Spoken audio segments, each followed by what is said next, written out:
Today, we're diving straight into one of the most dramatic, deeply emotional, and heavily scrutinized stories in the entire history of sports.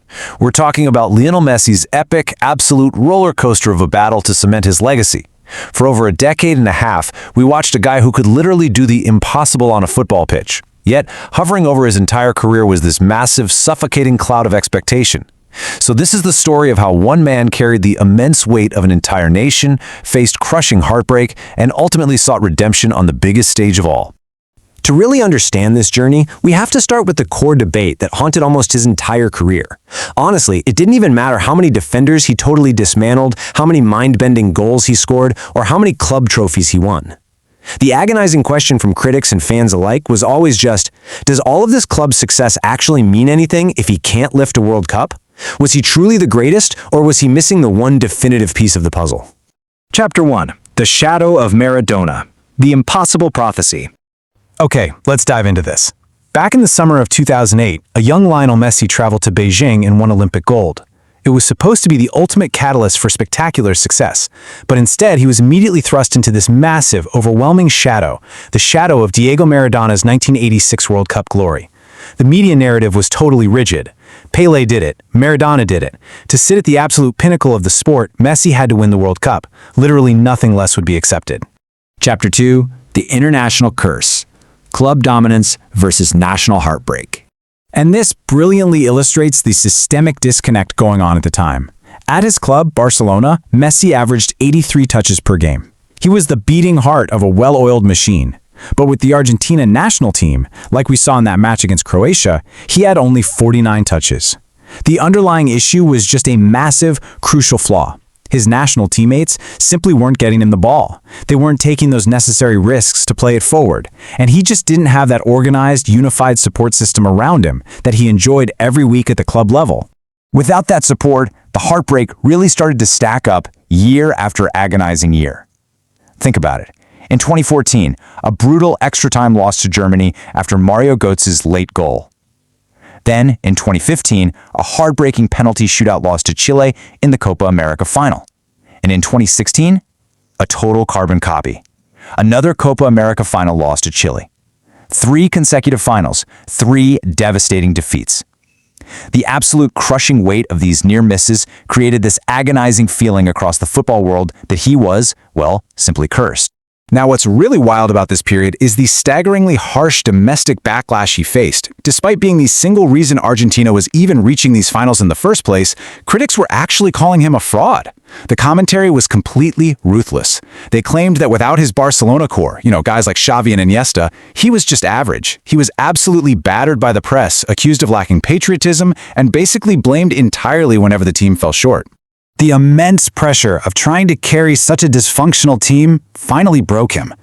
He was completely demoralized by the chaotic coaching setup and the federation's totally poor structure. Pundits constantly questioned his personality, saying he just wasn't the vocal, dragging leader that the team needed. Following that 2016 loss, he hit absolute rock bottom. He announced his retirement from international football, stating at the time that the decision was forever. He was entirely consumed by the burden of a nation. Chapter 3. The Copa America Breakthrough. Lifting the burden. But then, the curse was finally broken. Fast forward to 2021.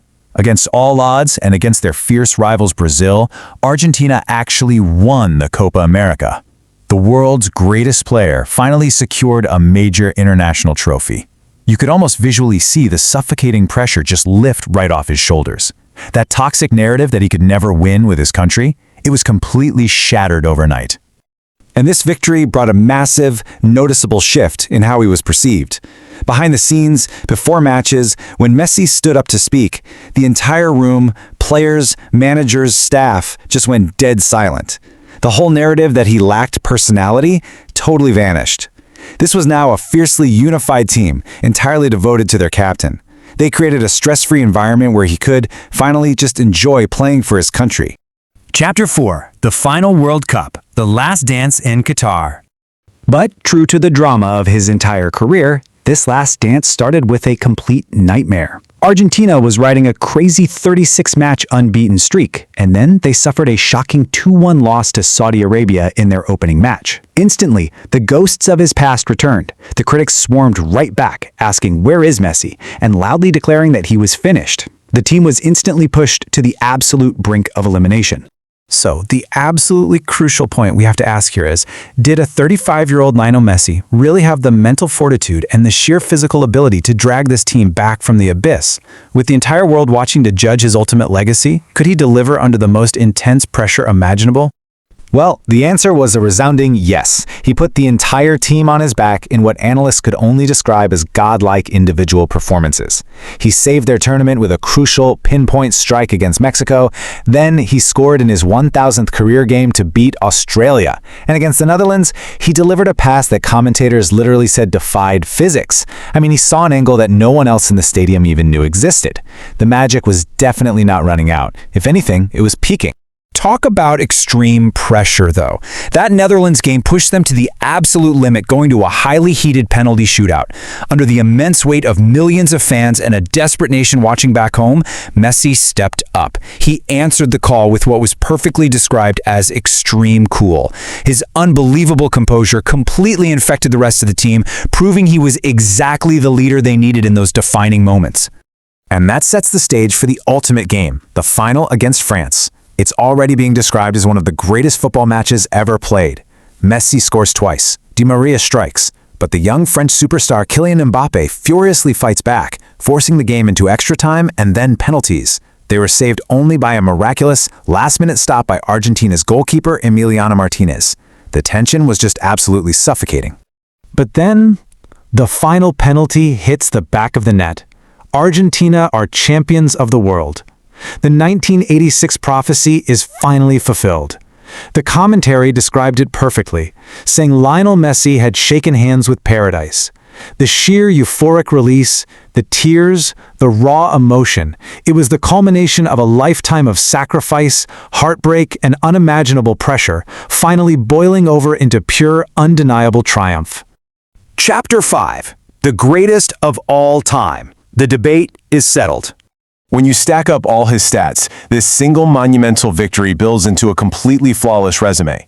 Just think about this. 12 league titles, 4 Champions Leagues, an unprecedented 7 Ballon d'Ors, 14 Argentinian Player of the Year awards, the Copa America, and now the World Cup.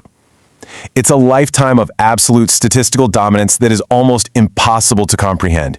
He literally completed the game of football.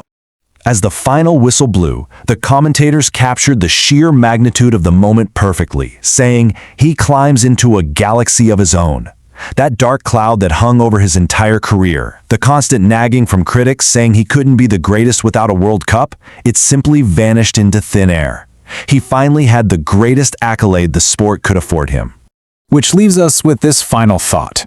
We've traced the heartbreaking lows, the systemic failures, the impossible expectations, and the ultimate storybook redemption.